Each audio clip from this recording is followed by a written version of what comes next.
Hello and welcome to another episode here on Captain's Dry Dock. And in a dry dock today, we're making a really cheap paint extractor for medium to large props and models. Let's make it real.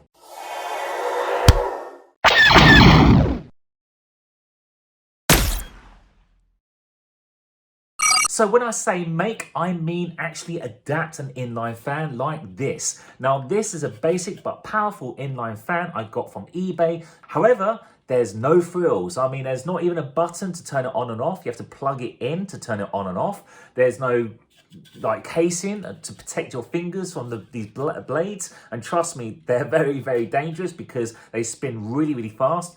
But it's a fantastic little cheap unit. Now, if you are going to buy yourself an extractor, you can do. You go online for, like, if you're just spraying little models, they range from over 100 to 150 quid starting. Whereas this, all in all, roundabout cost me 30 quid. In fact, you probably can get it cheaper. Now, the reason why I had to have an extractor is because of, over my shoulder, I've been working on my Stormtrooper armor, and that's pretty big parts to actually paint. And I've had to do it in a confined area, not outdoors, because you open to the elements, the wind, the rain. So I've made myself, my own spray booth, which was this tent.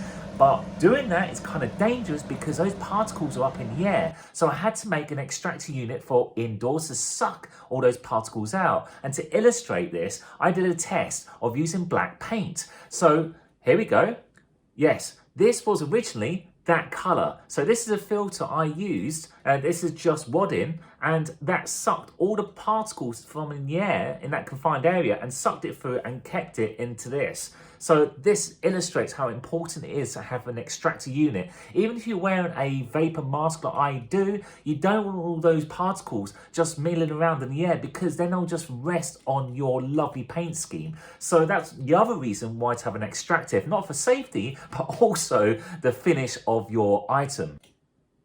Yes, this is looking like in a very poor state because I have been using this. In fact, I used this in one of my work in progress episodes of building the First Order Stormtrooper armor. And so when I bought all this, I kind of bodged it all together. So all the parts worked great, but it didn't look pretty. I mean, it was gaffer tape holding it all together. And that episode, actually, the link is down below. Also, there's probably a card that's going to pop up on the screen and you can see what this looked like and how it worked. And it worked fantastic, but I did say in that episode, I would one day revisit this and 3D model and print proper brackets and couplings to make it look good. And also it's going to be really, it just clicks all together. So if you want to, I'm going to make those 3D print files available on Thingiverse. Link is also down below. If you buy one of these, it should fit directly on, no problems. And you can follow this tutorial of making yourself a really cheap extractor.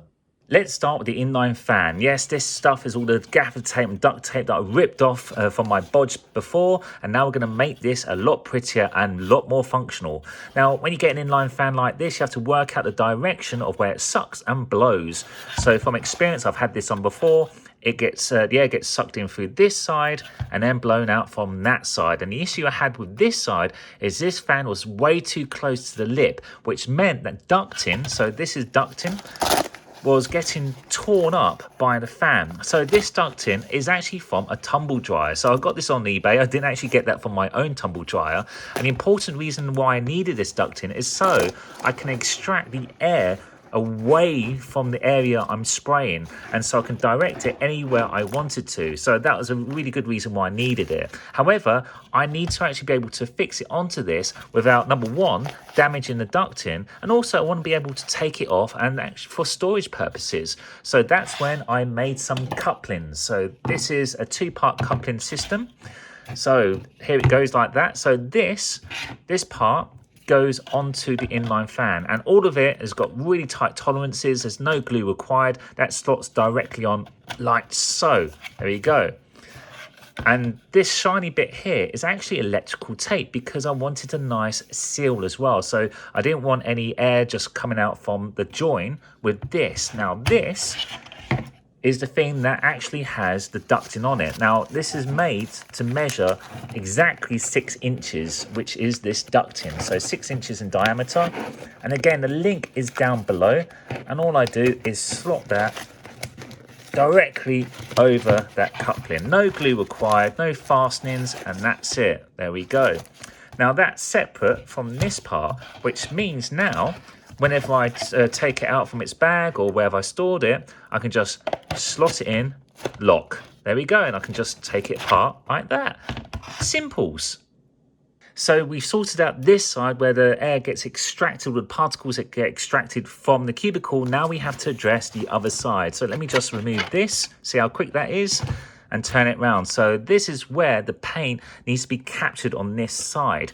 Now the problem is that when you put the gauze over here, is that the actual fan will suck this all the way through. We don't want that. We need some type of grill to be attached, and that's what I made. So here we go. This is made to be the same exact diameter, and it slots directly on, so you can't get your fingers in there. Health and safety as well, because this fan is pretty dangerous when it's on. You can really take the tip off your finger, and you're probably wondering why. There's 4 shiny things here. These are magnets. The link is down below, and they're there because I want to be able to attach this wadding and not use an elastic band like I did before, or tape or glue, because this is expendable. After every time, I would say 10 minutes of painting, 30 minutes of painting, depends how much you're spraying, this gets really clogged up fast, and you want to be able to remove this quickly and then pop on a new one, a fresh one. And to do so, I've made, another ring. So this ring has the opposing magnets right here, so 4 right there, and that goes satisfying click. So it's easily removed but strong enough to hold the wadding over. So give you an example, let's pop that on, then click, and there we go. That's not going anywhere, and once that's all used, I just remove it, put on a new piece of wadding, click, carry on. And there we go. So in later iterations of this, I might actually put some feet on here, because the way I have my extractor is that I have it on the floor currently. I might actually do some hooks or little legs on this, so you can stand it on the floor, but like I do, I can just leave that as it is now. It does the job. Or perhaps hooks on the top where it can just hang from the ceiling. But that may be at a Mark III.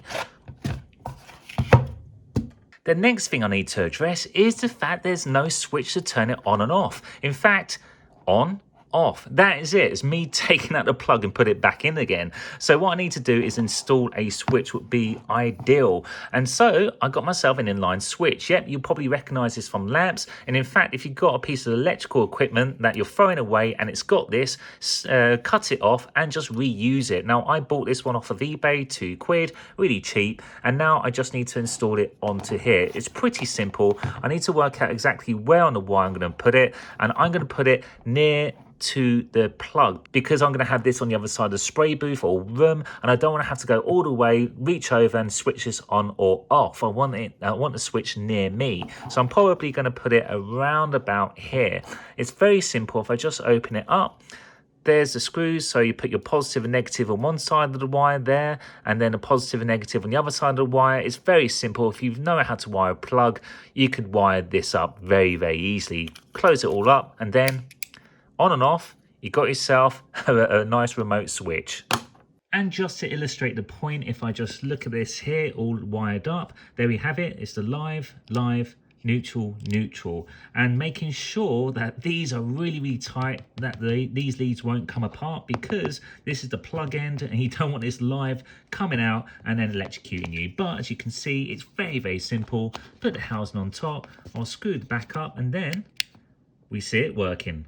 It looks like a weird engine, doesn't it? In fact, I was thinking of actually putting in some details here to make it look something, I don't know, military-like. But it does work, and it works very, very well. So I know what you're asking. You want to see it working and want to hear it, if it's loud or not. So let's do that with my new switch. Let me just pull out this ducting and switch on the switch. 3, 2, 1. There we are. So you can... The sound is fine. It's so low. It's just it's almost like an air conditioning unit. And I know you can't feel the breeze, but if I just get some wadding, you can see how strong that is. And that's more than enough for a small spray booth or confined area in your house to suck out all those nasty particles and push it outdoors where it's not wanted. I am so happy how this turned out, especially when you compare it to my Mark 1, which was basically held together with gaffer tape, looked like something from the A-Team, which isn't a bad thing, but it works.